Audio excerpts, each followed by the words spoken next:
AETalk members, let's create a data room. Data rooms is a helpful tool because you can store your files and then you can share it with your fellow AETalk members. To access and create a data room, click the activities icon on the top toolbar and then click data rooms. Let's review what's on the screen. On the left-hand toolbar, you can click on all rooms to see every data room that you have. In this demonstration, we have one available here. Rooms could be linked to your profile, your company's, any company's profile you may have, in this case, your association, any posts that you create, and any rooms that you joined. You also have a tab here at the top. You can check for open rooms and closed rooms. And for now, we're going to show you how to create one. Click on the Add Room icon here. And when you do, notice you can name the room.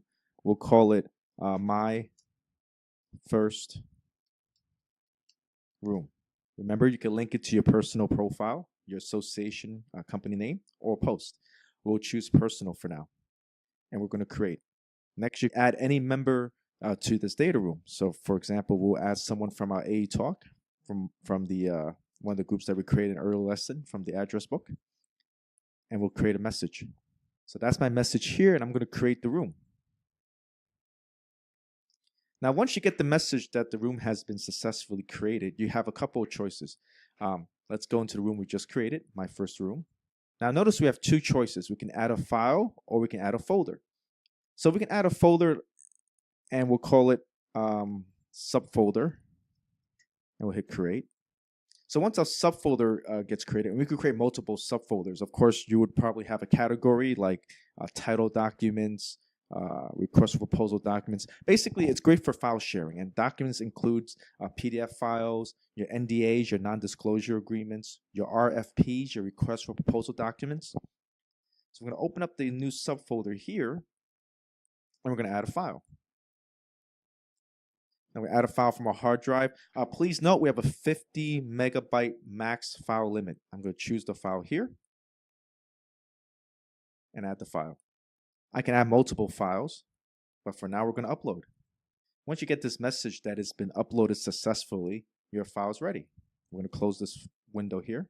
Now remember, we already invited the member to the room. Now you have some actions once you upload the file. You can download the file. So if I click on it, the file will download.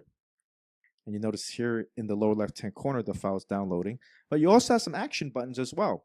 So for example, if I click on action, I can delete the file, which we'll do right now. And while we're on the topic of the action button, we're going to go back to all our rooms and review the other actions you have for every room that you create. Now, on my first room, if you click on action, you have some choices. You can edit the name of the room. So if I click on that, we can edit the room from my first room to my data room.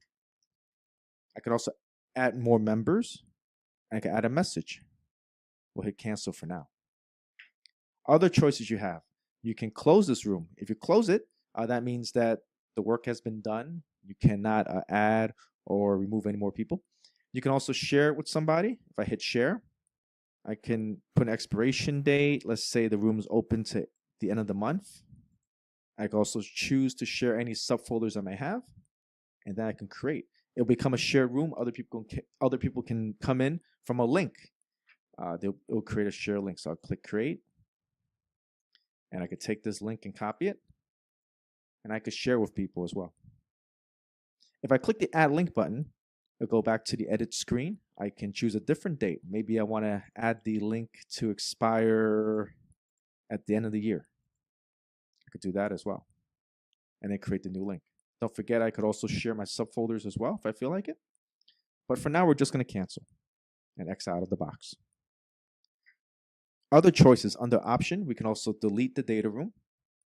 And finally, members. If I click members, I can add more members as well and change the messages. The same as the invite people when you first create the room, or the edit option as well. And we'll cancel that for now.